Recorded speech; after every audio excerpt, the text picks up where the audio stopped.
जय Hind. CRPF, HCM और ASI steno में सिलेक्शन पाने के लिए 5 तरीका, 5 टिप्स आपको इस वीडियो में बताने वाला हूं। साथियों, झूठी वीडियो तो आपने बहुत देखा होगा, लेकिन आज इस वीडियो को देख लेंगे तो हकीकत में कह रहा हूं कि आप सफल जरूर होंगे, 100% सफल होंगे। आपको जो टिप्स दे रहा हूं, आपको इसे समझना है और आप समझ लेंगे, देख लेंगे, सुन लेंगे तो आपकी सफलता आपके कदमों पे होगी और आप सफल होंगे, 100% सफल होंगे जो आपको इसमें तरीका बताया हूं। तो वीडियो को एक बार जरूर देखना। अगर नहीं समझ में आएगा तो कभी भी आप इस चैनल को लाइक नहीं करना और देखना भी नहीं।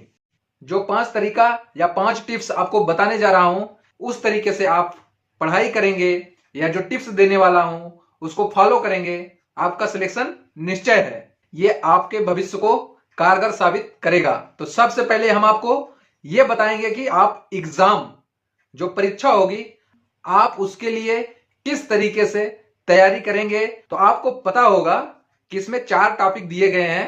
जो सब्जेक्ट है, 4 सब्जेक्ट है जो आपके एग्जामिनेशन का है। उस एग्जामिनेशन में आपसे जो पूछा गया है, पहला है हिंदी अब्लिक इंग्लिश लैंग्वेज, दूसरा है जनरल एप्टीट्यूड, तीसरा है जनरल इंटेलिजेंस, चौथा है क्वांटिटेटिव एप्टीट्यूड। तो आपको ज्यादा फोकस मैथमेटिक्स और रीजनिंग पे देना है। जो आपका हिंदी है, अगर आप हिंदी के लिए 1 घंटा समय निकालते हैं तो आपके लिए वो बहुत कारगर साबित होगा। जो हिंदी के क्वेश्चंस आते हैं वो आपको बहुत सरलतम तरीके से दिए गए होते हैं। आप 25 में से 22-23 तक ला सकते हैं। एग्जाम्पल के तौर पे हम परीक्षा को दिए हैं, 1 बार नहीं 2 बार दिए हैं, तो हमें पता है, उस तरीके से आपको बता रहा हूं। अब दूसरा सब्जेक्ट आ जाता है आपका जनरल एप्टीट्यूड। तो जनरल एप्टीट्यूड में क्या पूछा जाएगा? जनरल एप्टीट्यूड में आपसे पूछा जाएगा क्लर्कियल एप्टीट्यूड। ये कम से कम आपको 7 से 8 क्वेश्चन मिलेंगे और इसमें कंप्यूटर के क्वेश्चंस पूछे जाएंगे। कंप्यूटर के क्वेश्चन आपके लिए एडवांस नहीं होंगे। यहां पे आपको नॉर्मल कीबोर्ड या उसके रैम रोम और आपको हार्डवेयर के बारे में पूछा जा सकता है, जो कि बहुत सरल होते हैं। अगर आप CCC का कोर्स किए होंगे या कंप्यूटर का कोर्स किए होंगे तो आप आसानी से क्वेश्चंस को हल कर सकेंगे। आपको यहाँ पे कम से कम 3-4 क्वेश्चन पूछे जाएंगे कंप्यूटर से। आपको जीएस से पूछे जाएंगे। जीएस के क्वेश्चन कुछ 5-7 ही आएंगे और जो जीके के क्वेश्चन होंगे उसमें आपको कम से कम 7-8 क्वेश्चन वहां पे भी आपसे पूछे जाएंगे। जो कि जीके आप पढ़ते हैं और जीएस आप पढ़ते हैं तो थोड़ा सा आपको लेंदी लगता है, थोड़ा सा आपको टफ लगता है।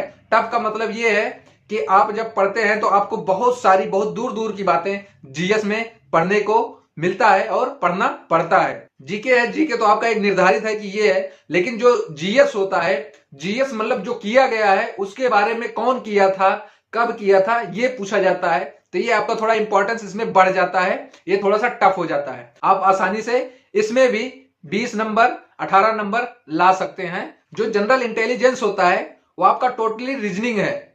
रीजनिंग का चैप्टर आप एसएससी जीडी का पढ़े होंगे, तो आपको यहाँ पे कोई चिंता करने की आवश्यकता नहीं है। आप 25 में से 25 भी कुछ लोग ला लेते हैं, तो आपको 25 में से 25 नहीं बोल रहा हूं, लेकिन आप कम से कम 22-23 नंबर तो ला ही लेंगे रीजनिंग में। अब बात आ जाती है आपकी क्वांटिटेटिव एप्टीट्यूड। क्वांटिटेटिव एप्टीट्यूड आपको बता दूं, जो आएगा मैथमेटिक्स। मैथमेटिक्स आपका एडवांस नहीं रहेगा, आपका अर्थमेटिक रहेगा। एडवांस में नहीं पूछेगा। जो आपको पता है, आप पढ़ रहे हैं, सेम मैथमेटिक्स है, आप कोचिंग भी कहीं ले रहे हैं, तो आप इसी तरीके से पढ़ते रहें। जो मैथमेटिक्स है, मैथमेटिक्स में भी आपको बताया हूं डिटेल्स से। जो जो टॉपिक आएंगे, अलजेब्रा, त्रिकोणमिति, ज्यामिति, मेंसुरेशन, टाइम डिस्टेंस इत्यादि आपसे पूछे जाएंगे। इसमें भी आपको कम से कम 18 से 20 नंबर मिलने वाला है। तो यहाँ पे अगर कुल मिला के देखा जाए तो आपका जो है स्कोर 70, 75, 80 तक बन रहा है। अगर जनरल कैंडिडेट्स का 75 नंबर बन रहा है तो बहुत अच्छा स्कोर है।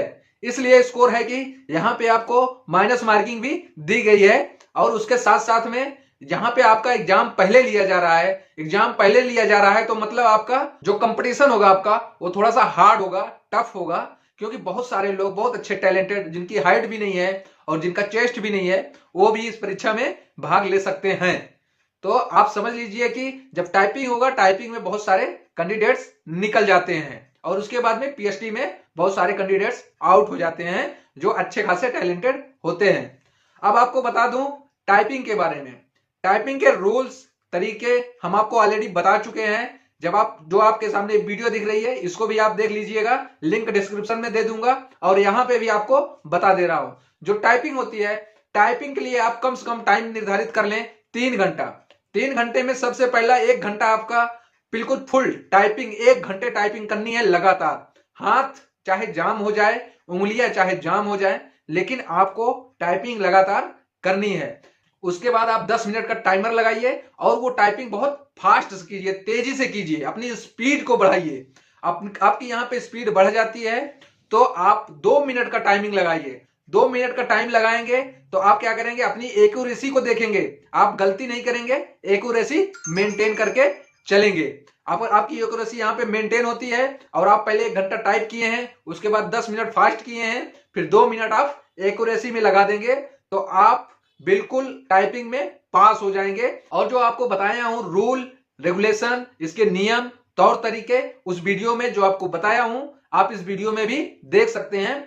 यहां पे आपको जो टाइपिंग क्रैक करने की, मतलब पास होने की, इसका कोई मार्क्स नहीं होता है, इसका किसी भी प्रकार का जिक्र नहीं होता, सिर्फ आप पास हुए हैं तो पास हुए हैं। आप अपने फिजिकल को मेंटेन करें, जबकि यहां पे आपका दौड़ नहीं है। फिजिकल मेंटेन करने का मतलब यह है कि आपका जो वेट है, जो ब्लड प्रेशर है, वो मेंटेन रहे। सुबह आप निकलिए, कुछ एक्सरसाइज कीजिए, दौड़े या ना दौड़े, लेकिन अपने वेट को भी कंट्रोल करें और अपने जो है ब्लड प्रेशर आपका वहां पे किस प्रकार से चेक किया जाता है। सबसे पहले आपको वहां पे जंप कराया जाता है, जंप कराने के बाद में आपका ब्लड प्रेशर चेक किया जाता है। तो आपको पता होगा यदि कोई भी व्यक्ति अगर जंप करता है, उसका जो ब्लड का सर्कुलेशन होता है वो बढ़ जाता है। तो बीपी जो है ब्लड सर्कुलेशन से ही होती है। ब्लड सर्कुलेशन आपका बढ़ गया तो आपकी बीपी वहां पे बढ़ जाएगी, और बीपी बढ़ जाएगी आपकी तो आपको वहां पे री मेडिकल दे दिया जाएगा। अगर एक बार जिसको री मेडिकल मिलता है तो दूसरी बार पास होने के बहुत कम ही चांस होते हैं, आपको पता होगा। नेक्स्ट, आप एग्जाम सेंटर पे या टाइपिंग सेंटर पे जब जाएंगे, वहां पे आपको किसी भी प्रकार से घबराने की आवश्यकता नहीं है। आप धैर्य पूर्वक से अपने एग्जामिनेशन को देंगे या टाइपिंग सेंटर पे जाएंगे तो टाइपिंग को करेंगे। किसी भी प्रकार की वहां पे खड़खड़ाहट की आवाज या आपको डिस्टरबेंस की आवाज आती है तो उस पर आपका ध्यान नहीं जाना चाहिए। आपका ध्यान सिर्फ आपके कार्य पे होना चाहिए, आपके भविष्य की ओर होना चाहिए। भविष्य की ओर होने का मतलब है कि दूसरे की तरफ अपने कान को ज्यादा न सुनने दें। वो आवाज तो होती है लेकिन अपने मन को एकाग्रचित करके, शांत करके आप अपनी टाइपिंग को करें। टाइपिंग कर रहे हैं तो अगर आपको कोई दिक्कत हो रही है, कोई उलझन सी हो रही है, तो थोड़ा अपने मन को शांत करें। 1 मिनट अगर रुक जाएंगे तब भी आप फेल नहीं होंगे।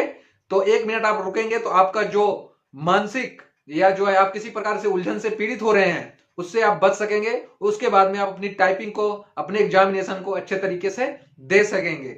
नेक्स्ट, जो मेरा एक्सपीरियंस है, मैं कई परीक्षाओं में भाग लिया हूं और उन परीक्षाओं को मैं क्रैक भी किया हूं। जैसे आपको बता दूं तो एसएससी सीएचएसएल का और सीआरपीएफ एचसीएम एएसआई स्टोनो 2 बार इसका जो है क्रैक किया हूं एग्जामिनेशन, और सीआईएसएफ का 2014 में, एचसीएम का, और उत्तर प्रदेश पुलिस हो गया।